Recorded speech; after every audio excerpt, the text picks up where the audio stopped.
TRIPURA RAHASYA, The Mystery Beyond the Trinity. Chapter 12.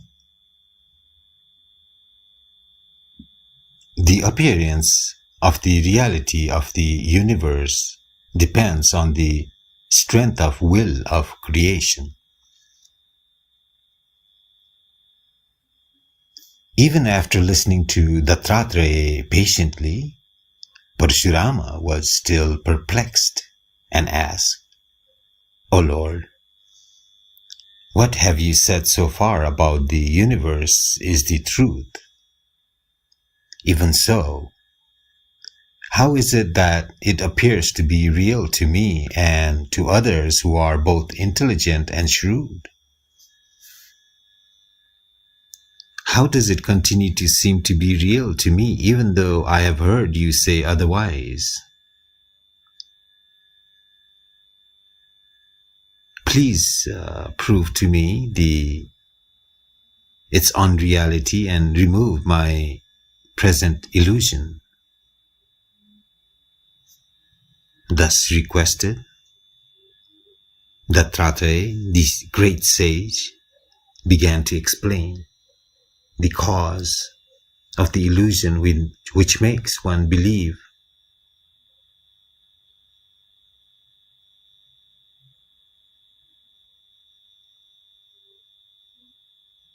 The world to be real. Listen, Rama. This illusion is very old, being no other than the deep-rooted ignorance which mistakes one thing for another. See how the true self has been ignored and the body has become identified with the self. Consider this foul body comprised of blood and bones, beside that unblemished pure intelligence. Even the gross body becomes mistaken for crystal clear consciousness by mere force of habit. So also the universe has repeatedly been taken to be real, so that it now looks as if it were actually real. The remedy lies in a change of outlook. The world becomes far. For one, whatever one is accustomed to, think of it. This is borne out by the realization of yogis and of the objects of their long contemplation. I shall illustrate this point by an ancient and wonderful incident. There is a very holy town, Sundara, in the country of Vagna. Here once lived a very wise and famous king, Susena by name. His younger brother, Mahasena, was his loyal and dutiful subject. The king ruled his kingdom so well that all his subjects loved him. On one occasion, he performed the horse sacrifice. All the most valiant princes followed the horse with a great army. Their course was victorious until they reached the banks of Irrawaddy. They were so elated that they passed the peacefully sitting royal sage Gana without saluting him. Gana's son noticed the insult to his father and was exasperated. He caught the sacrificial horse and fought the heroes guarding it. They surrounded him on all sides, but he together with the horse entered the Hilganda. Before their eyes, noticing his disappearance in the hill, the invaders attacked the hill. The sage's son reappeared with a huge army and fought the enemy, defeated them, and destroyed Susena's army. He took many prisoners of war, including all the princes, and then re-entered the hill. A few followers who escaped fled to Susena and told him everything. Susena was surprised and said to his brother, "Brother, go to the place of the sage Gana. Remember that penance doers are wonderfully powerful and cannot be conquered even by gods. Therefore, take care to please him, so that you may be allowed to bring back the prince and the horse in time for the sacrifice, which is fast approaching." Pride before sages will always be humbled. If enraged, they can reduce the world to ashes. Approach him with respect, so that our object may be fulfilled. Mahasena obeyed and immediately started on his errand. He arrived at Gana's hermitage and found the sage seated peacefully, like a rock. With his sense, mind, and intellect under perfect control, the sage, who was immersed in the self, looked like a calm sea, whose waves of thought had quieted down. Mahasena spontaneously fell prostrate before the sage and began to sing his praise. And here he remained for 3 days in reverential attitude. The sage's son, who had been watching the new visitor, was pleased, and coming to him said, "I am pleased with the respect you show for my father. Tell me, what can I do for you, and I will do it at once. I am the son of this great Gana, the unique hermit. Prince, listen to me. This is not the time for my father to speak. He is now in Kevala Nirvikalpa Samadhi and will come out of it only after 12 years, of which 5 have already passed and 7 yet remain. Tell me now what you desire from him, and I will do it for you. Do not underestimate me and think that I am only a headstrong youth not worthy of my father. There is nothing impossible for yogis engaged in penance." After hearing him, Mahasena, being wise, saluted him with clasped hands and said, "O child of the sage, if you mean to fulfill my desire, I want to make a short request to your wise father when he has come out of his samadhi. Kindly help me to end, if you please." After he had thus requested, the sage's son replied, "King, your request is hard to grant.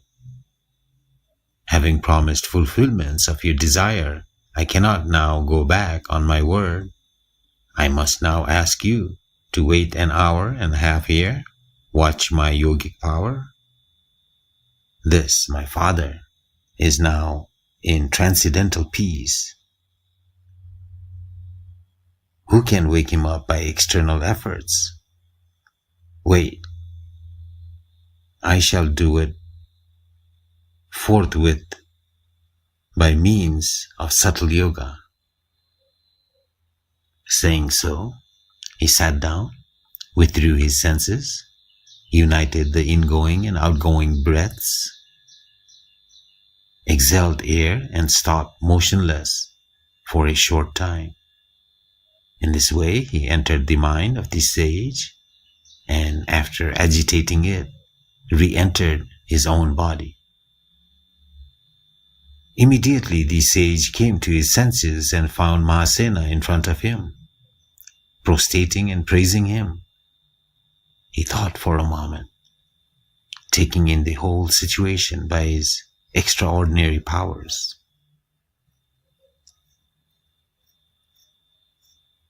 Perfectly peaceful and cheerful in mind, he beckoned to his son and said to him, "Boy, do not repeat this fault. Rat wrecks penance. Penance is only possible and can progress without obstruction. Because the king protects yogis, to interfere with the sacrifice is always reprehensible and never to be countenanced by the good. Like a good boy, and return the horse and the princess immediately. Do it at once, so that the sacrifice may be performed at the appointed hour." Directed thus, the sage's son was immediately appraised. He went into the hill, returned with the horse and the princess, and released them with pleasure. Mahasena sent the princess with the horse to the town. He was surprised at what he saw, and saluting the sage, asked him respectfully, "Lord, please tell me how the horse and the princess were concealed in the hill." Then the sage replied, "Listen, O king, I was formerly an emperor ruling the empire by the sea. After a long while, the grace of God descended on me, and I grew disgusted with the world as being but trash in the light of consciousness within. I abdicated the kingdom in favor of my sons and retired into this forest. My wife, being dutiful, accompanied me here. Several years were passed in our penance and austerities. Once my wife embraced me, and this son was born to her when I was in Samadhi. She brought me to my senses, left the babe with me, and died. The boy was brought up by me with love and care. When he grew up, he heard that I had once been a king. He wished to be one also and besought me to grant his prayer. I initiated him in yoga, which he practiced with such success that he was able by the force of his will to create a world of his own in this hill, which is now ruling. The horse and the princess were kept there. I have now told you the secret of that hill." After hearing it, Mahasena asked again, "I have great interest, heard your wonderful accounts of this hill. I want to see it. Can you grant my prayer?" Being so requested, the sage commanded his son, saying, "Boy, show him around the place and satisfy him." Having said thus, the sage again lapsed into Samadhi, and his son went away with the king. The sage's son entered the hill without trouble and disappeared. But Mahasena was not able to enter, so he called out for the sage's son. He too called out to the king from the interiors of the hill. Then he came out of it and said to the king, "O king, this hill cannot be penetrated with the slender yogic powers that you possess. You will find it too dense. Nevertheless, you must be taken into, as my father ordered. Now, have your gross body in this hole covered with bushes. Enter the hill with your mental sheath, along with me. The king could not do it and asked, "Tell me, saint, how I am to throw off this body? If I do it forcefully, I shall die." The saint smiled at this and said, "You do not seem to know yoga. Well, close your eyes." The king closed his eyes. The saint forthwith entered into him, took the other subtle body, and left the gross body in the hole.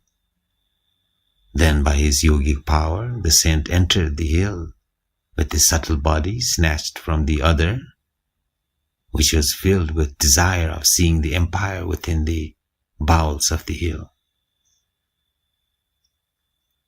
Once inside, he roused up the sleeping individual to dream. The latter now found himself held by the saint in the wide expanse of ether.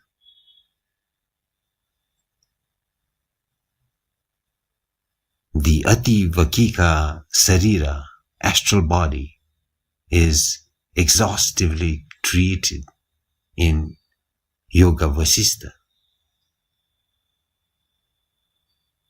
He was alarmed on looking in all directions and requested the saint, "Do not forsake me lest I should perish in this illimitable space." The saint laughed at his terror and said, "I shall never forsake you. Be assured of it. Now look around at everything and have no fear." The king took courage and looked around.